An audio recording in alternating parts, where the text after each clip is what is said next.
Lebanon is losing its battle with coronavirus, and the winter season has yet to set in.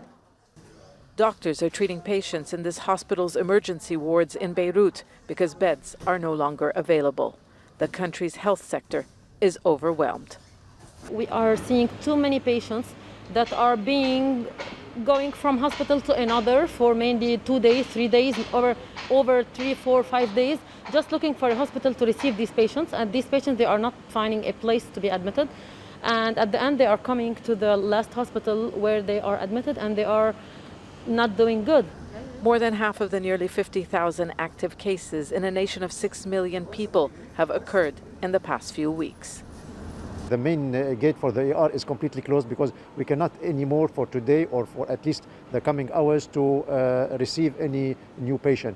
People are not abiding by the rule of preventive measures, and there is no control from the authorities. There is no whatsoever control either in the major city but also in the remote area. The authorities have responded to a call by health workers to shut down the country. The lockdown excludes the airport and essential businesses. It will last 2 weeks before being eased. The private sector is not happy. Already businesses have been closing down as an economic crisis impoverishes more than half of the population.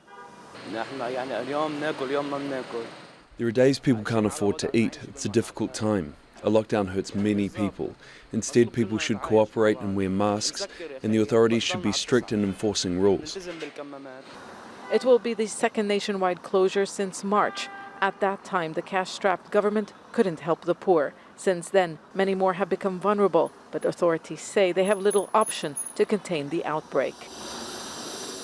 Intensive care units have reached a critical capacity. The positivity rate is high relative to testing, which means the virus is spreading quickly. A few months ago, there were dozens of cases a day. Now it reaches 2,000. Infection among health workers is also rising. The lockdown may give hospitals time to prepare for the difficult days, but without a long-term strategy, it will create new challenges for many Lebanese on the brink of bankruptcy. Zeina, Khodr, Jazeera, Beirut.